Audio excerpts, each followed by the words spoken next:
President Museveni tali nkola gye yayisizaamu ng'agiyisa mu bantu mujjukira ku mabira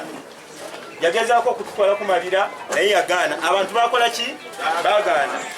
ne bagezaako tulwanyisa okwambala bereti zino twavayo ne tukola ki tuzambala kyere ne scientific election twakoze ki twamuganye era tetujja mukkiriza n'abantu bonna kali mu kiseera kino kamba njulira omukyala Aisha Kabanda ajja tubulya political experience ye mu dakiika emu yokka kubanga atambudde olugendo lwe telubadde lungi era ajja tubulya n'obunafu buli mwenaale obunafu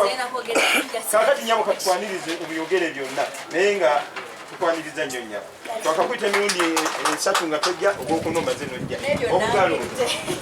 People power, our power, our power, people power, people power, our power, our power, people power. Temuli, kati base bwe bajja musanyisa okubasinkana erinnya bali babuulidde Aisha Kabanda Nalule tukabutambala nyewe kitiibwa yasalawo nze tubeere wano tukole omulimu tuzoganye ekibuga kuba nakyo nkitegeera bulungi amiina kati omukulu ono yansabye njogere ku scientific election akalulu ka science kati fe abantu ababulijjo tukimanyi nti bagamba agati ebintu abitadde mu science ebintu byenda babitadde mu science kiba kitegeeza ki wandekaba ebintu abitadde mu science abataddemu okubuzaabuza abataddemu okubuzaabuza n'okubba bba okutategeerekeka n'obuferefere kakati ffe twapimye ebintu bino wammanga bannayuganda twagala kubasaba nti tetukozeseza kukyamuka oba obutafaayo kambabulire bino wammanga nti waliwo ensi nyingi eziyise mu kalulu mu kiseera kino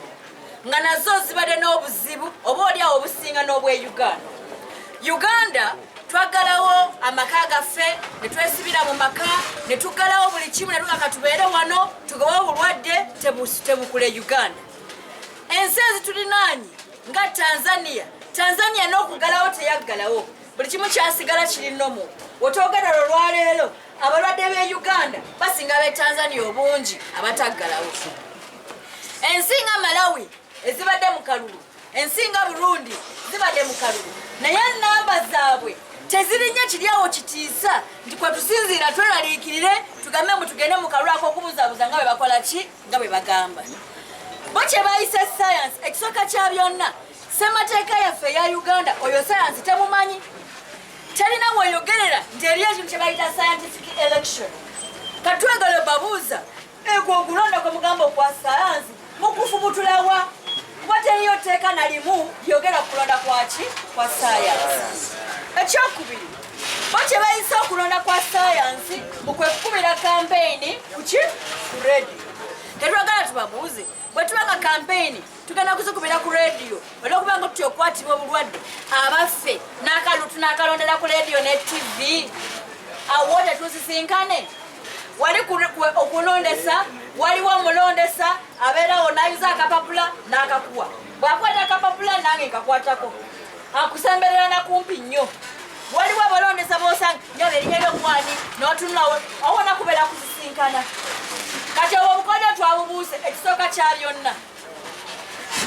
bategedde ntugenda kukuuma akalulu kaffe na mutima oba twagala oba tebaagala ekyokubiri babaddemu okusindikirwa emmeeme nga batidde Kyagulanyi nga balowooze banaleeta sayansi tujja kutya tuve mu kalulu kubanga tumanyi bagenda kutubba ekisooka twasazeewo babosi oba badde balowooza tujja kuva mu kalulu awo beerimbye Kyagulanyi agenda kuba mu kalulu na mutima oba tutya oba atya akalulu agenda kukabeeramu bagala obuganda okumuteeka ku ballot paper oba atya ajja kubeerako tugenda okuba akalulu kaffe bagezeeko bakabbe oba tutya tujja kakuuma temukakuume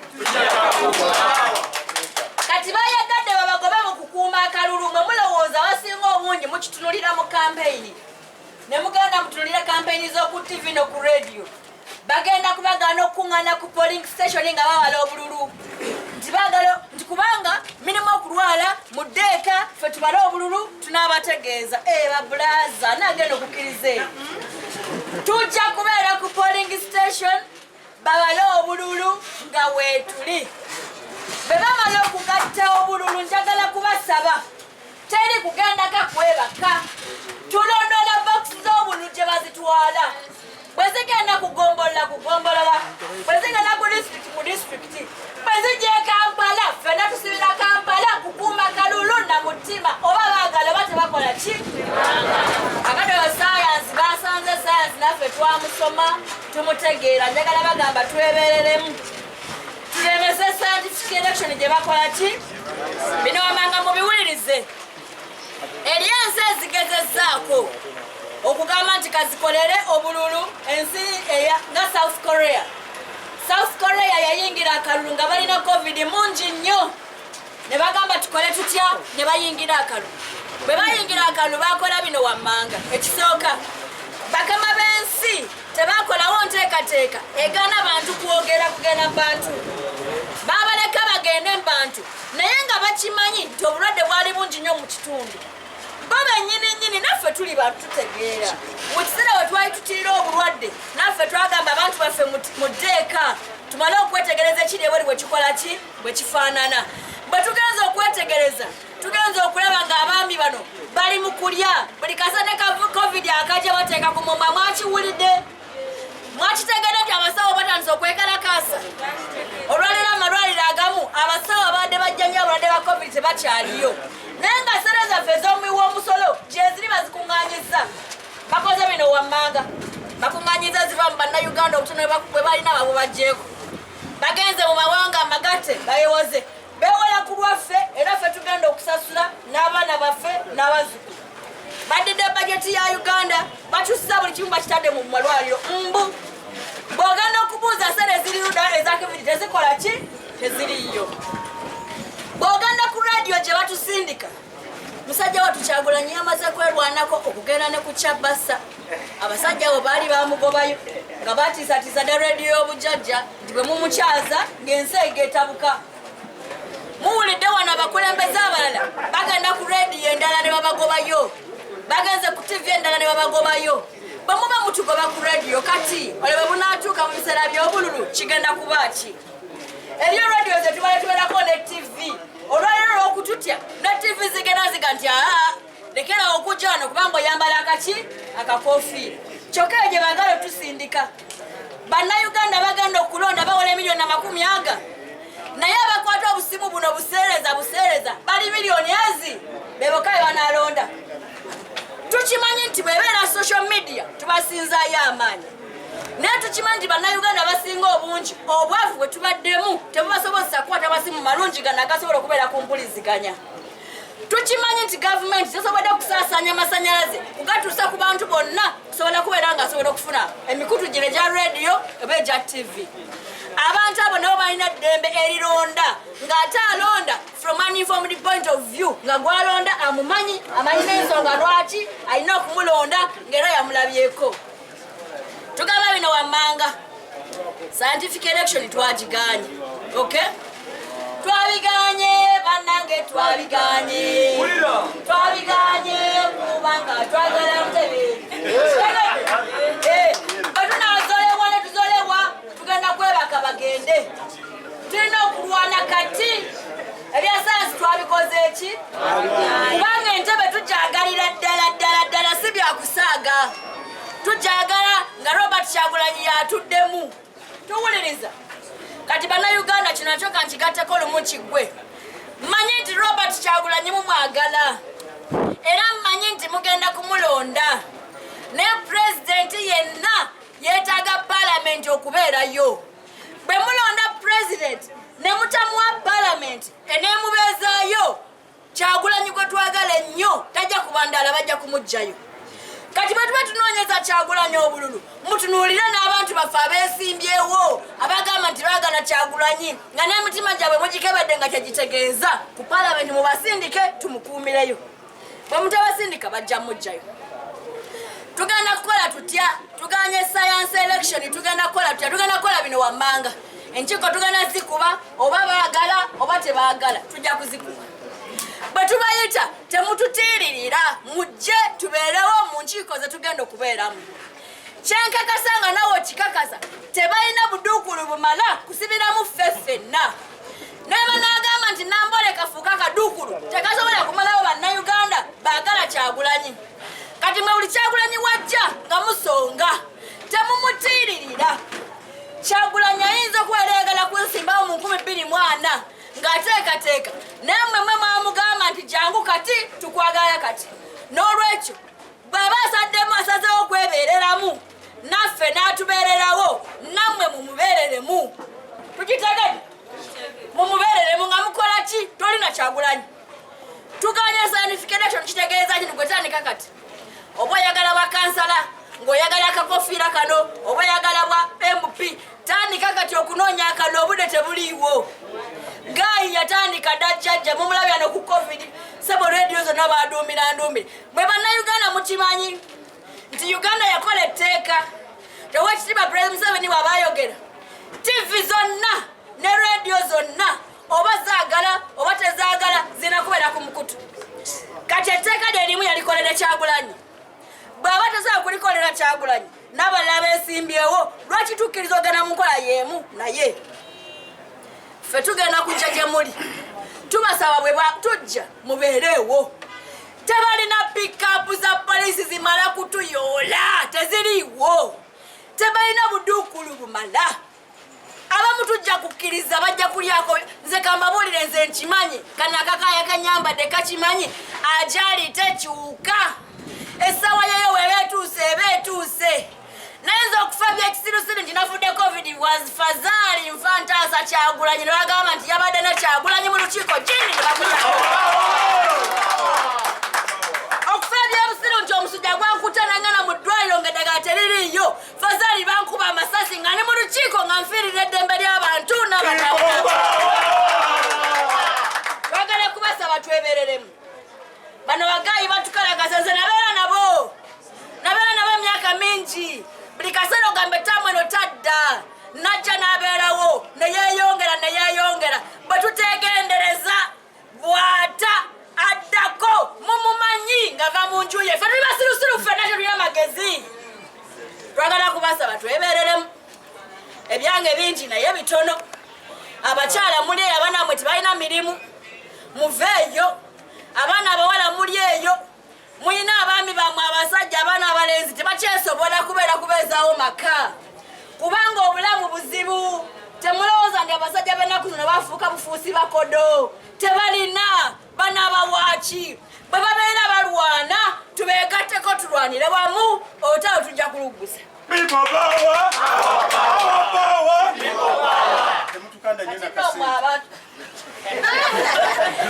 bakandakasa tujja kubakanda ninga tulwanira wamu mpolampola kakati mwe abantu njagala kubasaba abantu ba Uganda temweyisanga aba Buganda nze ndi Muganda naye kanjogere ku ekyo abantu ba Buganda babanyoga nti ayi Ssaabasajja Kabaka w'oligwa wendigwa Ssaabasajja no bwe yali agwa mu 62 abaagwa baali batono abasinga baabuuka bubuusi ne banoonya gye balaga tukwataganye bwe tugamba Bobi nti w'oligwa wendigwa tetuteekedwa kulekerera Bobi wadde omulwanyi yaffe yenna omulala yenna singa abeera n'ekizibu n'ebigambo ebyo kulwa Katonda n'ensi yange nwanirira Kyagulanyi n'omutima gwange n'amanyi gange gonna byonna bye nakola nga nwanirira NRM ku luno olukuba lw'enkuba ngenda kukubisaamu emirundi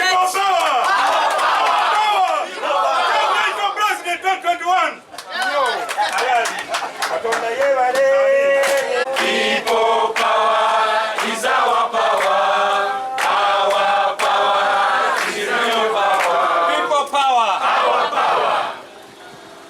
banange nze nsanyuse nnyo okubeera wano era kanjogeremu n'oluzungu. The movement has come of age. We've been operating for about 3 years now and we've seen a lot of support from all Ugandans. Twatandika nga tumitingira mu Kalumu wali Kalumu akatono bwe kati nga mwe tumitingira naye kati Mukama n'atusaasira n'atuyamba ne support ya president waffe n'abakulembeze abalala kati tulina secretariat eri fully functional era kati nga wano ku secretariat kyekitebe kyaffe ekikulu naye tugenda mu maaso nga tu openingawo offices mu ggwanga lyonna era omukulu ono akulembera mobilization gwe mulimu gwagenda okubeerawo bbanga lino erijja tugenda kutambula buli katundu k'eggwanga lino tubeere nga tugulayo offices zaffe abantu balime okutambula okuva ekyenjojo okuva ebushenyi okuva Arua okuva wa nga bajja wano ekamooca secretariat yaffe naye n'ekirala banange njagala mulabe nti ffe eno movement yatandikira mu ghetto era ne tusalawo nti ekitebe kyaffe tetugenda kikya mu ghetto kirina okusigala mu ghetto waliwo abajja wano ne bawa advice ne bagamba omukulu lwaki tugenda n'ofuna office ekololo naye nagamba ekololo tugenzeyo kunonayo ki abantu baffe bali mu ghetto tulina okubeera ghetto ekamooca era bwe tugenda ng'omukulu agenda embalala asookera mu ghetto z'embalala ekitegeera kubanga kino kisinde ky'abantu ba bulijjo bwe yali yesimbawo ekyadondo yagamba nti ayagala kubeera eddoboozi lya muntu wa bulijjo era ndowooza ebbanga lyamaze mu palamenti mukirabe nti agenzeeyo n'afuuka eddoboozi lya muntu wa bulijjo ekitegeera kubanga eggwanga lyaffe nga bwe mukimanyi mulimu classes bbiri era nga bwe tuba tutwogerako waliwo abali ku tebo ate waliwo abaliibwa wesanga nga kati oli mu kategole ki there are people who are seated at the table and there are those who are being eaten. They are the eaters and the eaters. So banange ffe ekisinde kino kirwanirira nnyo omuntu oyo the eaten abo abanyigirizibwa oyo comrade waffe eyafudde Hussein Walugembe owe Masaka oba neyekeza oyo gwe tuyimiriddeko era banange taking a moment of silence olwa comrade waffe oyo nga tuyimiridde ku magulu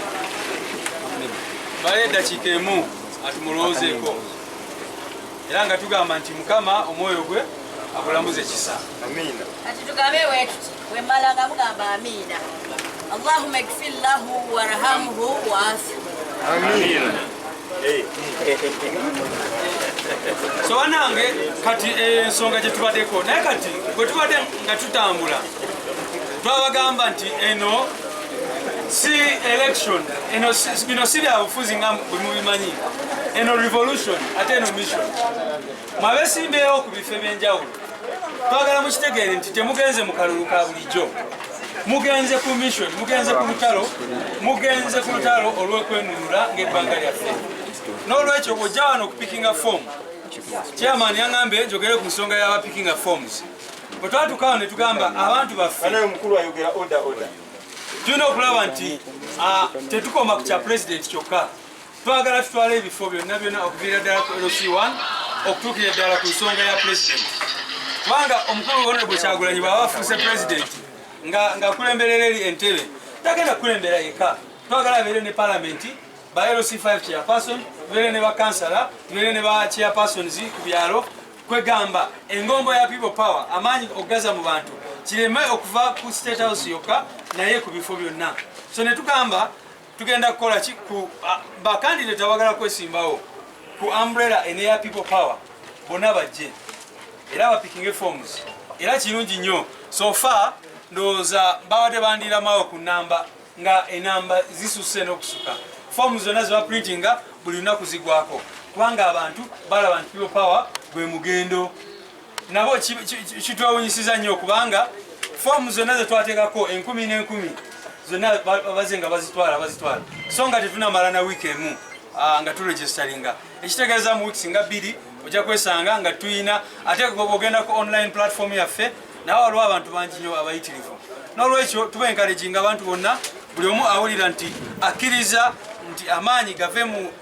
bakulembeze amaanyi gave mu mundu amaanyi gadde mu bantu jangu okime foomu twagala wesimbewo okuviira ddala ku LC1 okugendera ddala ku bifo byonna tulabe nti tulina representation ku nsonga zonna era n'ekirala njagala kubategeeza people power secretariat kati eri fully functional era nga bwe mbagambye tulina abakulembeze bamu wano omukulu Kidanda yakulira mobilization ne coordination oyo avunaanyizibwa okulaba nti ekisooka tebakwata mu kalulu kaffe mukitegeera tebakwatamu bakikwatako naye tetwagala bakole ki bakwatemu bwe bakakwatamu kakole ki kabuuke kitegeera ensonga eyokubiri tulabe nti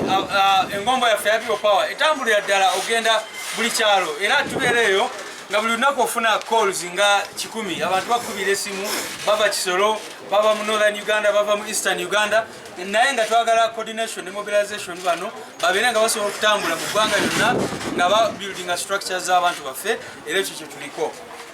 era abasinga wano ndooza muli mu informal sector mwebale nnyo omulimu gwe mukoze mu People Power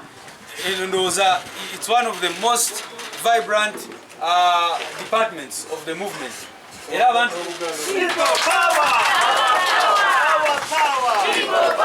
kino nkyogera kubanga mbadde ndaba nga informal sector buli kyekwatako kiyitamu kitambula informal sector kubanga abo munange be bantu betufokasinzeko nga People Power omuntu agamba nti nze ndiyo ndi wa bodaboda ndi mubazi ndiki kyonna kyoli beerayo ng'okola omulimu gwa movement eno mpoze ekisembayo Mr. Chairman wansabye njogereko mu Lunyankole ssebo era mu Lunyankole olwo kanjogeremu ebigambo nga bibiri oba bisatu abalukutire bamwena abali Mbarara abali Shenyi Lukunjiri Kyenjojo Kabarole eno mbicweke ebintu byonna itwa People Power tutsimbwire twatandika olugendo olu olukuza kutwala mpaka mu State House ekyo ndoza mu State House kyemutegedde olugendo olwo candidate witu owa president kandi otwalize kuhasirire mu kiseera twagimuhire n'omukulu oba alikweta Kyagulanyi Sentamu Robert ero kyemukitegedde statements zange nzimala n'ekigambo kyemanyi ndi mutegedde so that mufollowinga nitubashaba mulijeyo mupikinge form zaha awoka buli muntu ono olikwenda kwetsimba ahantebe yono kuva LC1 okujajima LC1 okugendera kimwe ebicweka byona emyanya y'obwembezi byona nitwenda kukitwala so nitubagala amaani mulijeyo mwetsimbe kugira ngu itwe nga People Power tulebe ngu yange eri twali kyungura twaliho mu mikono y'abanyunyusi aba abantu abizire bakatwalihanga liitu bakalina bakalito mu bizibu byona bitulumu abantu okuyita okufa buli izooba obworo obulwenguzi n'ebintu ebindi nk'ebyo yange eri nibyo tulikwenda kubirihamu tulebe ngu yange liitu lyatereera egyo niyongule etukusiba nitugambaho nawe bwekyo nyenda kumaliriza ndikubeetesa ekyesongolo kiitu mu Lunyankole oba njagala bayigiriza anthem yaffe mu Lunyankole era mwenna mugirya jimba tugamba musoke muwulirize bulungi eni muddemu olutalo kululihwa tulyajwale ekirunga tulyajwale ekirunga tulyajwale ekirunga olutalo kululihwa tulyajwale ekirunga omu Uganda ensya olutalo kululihwa tulyajwale ekirunga tulyajwale ekirunga tulyajwale ekirunga olutalo kululihwa tulyajwale ekirunga tulyashemera omu Uganda ensya People Power webale munonga akishongurra sebo webale nyo webale nakitende Mavis yimirako kuba mubala mangu People Power kulikola ke Peter Lujja oluwa People Power kuliko Rehema yakola nga sekretary waabwe aluwa Rehema kuliko Nabakoza aliwo wewe Sempa Sulaiman People Power Sita Mukisa People Power Semanda aluwa Egwalo sendo no Dennis Teflagaraiza People Power Waliwo Lumure Richard wa security aluwa Lumuro na People Power People Power Kafero Paula aluwa ali mumbaga ali yawasa kunda kule ne spokesperson wa by the way Mulindwa Nasifu taliwo yakulembera Freedom Border waliwo ne Makumbisa Bwana Semugomba Mukyala Nusifa abatuyambe nnyo mu informal sector ne Panado Katumba Hakimu Kiza oluwa People Power naye essaawa yonna yonna informal sector eteekateeka okwaniveiringa okulembeze bwayo, enteekateeka egenda mu maaso. Kati mu kiseera kino kanyanenyize mukyala Aisha Kabanda asooka tukubire mu mubala y'omu ku baparticipants ba leero. Nyabo tukubire mu mubala tobaddeewo. People power! Our power! Eddoboozi ligenda liyingiramu ekisajjasajja siritegedde bulungi. Kati mu kiseera kino ssebo kantwale omukisa guno okuyisita executive secretary waffe omukulu David Lewis Rubongoya atubulire ebifaayo, kubanga tetuyinza mulinda kujja. Twamwegayiridde atubulire ebifaayo. Abantu baffe abawansi baagala okumanya ekigenda mu maaso ku secretariat, baagala okumanya positions zaffe ku bintu ebibaluma, okuli scientific election, digital campaigns, okuli expression of interest, n'engeri secretariat engeri gyetambula. Sebo eddoboozi lyo abantu balirinze. N'osobola tugambako okusinga tubulire mu Luzungu for communication purposes, n'Oluganda n'Olunyankole.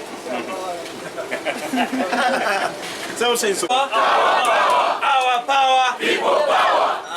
Chaka bibanange nesimenyo kubeera wano ku function eno n'okusokera ddala okulookinga suggestion box yaffe. Eyo suggestion box nkulu nnyo kubanga eno people power twagala activity eyo oluusi bagiwagira, endala tebagiwagira. Kati kiba kirungi nnyo ne tuwuliriza abantu bo balowooza ki ku nsonga ez'enjawulo. Amanya gange nze David Lewis Rubongoya, era nze executive secretary w'ekisinde kyaffe, era mu ngeri enjawulo mukkirize nyanirize omumyuka wange omukulu Comrade Aisha Kabanda, ye deputy executive secretary, ate nga akwasaganya nnyo ebyensimbi. Olwekyo bannange mulekerawo okunumba Katonda bwe mulumba. People power. Kati chairman yansabye, chairman first of all mukubireko obugalo bannange, chairman wa people power nomukulu muzoganyi nnyo, era yatuyigiriza oluyimba lwa zoga zoga zoganya zoga zoga zoganya zoga zoganya buliwo lizoganya. Ate naddamu luno, kino kyekiseera kyetulina okulwana, ebiseera eby'omumaaso tufune emirembe.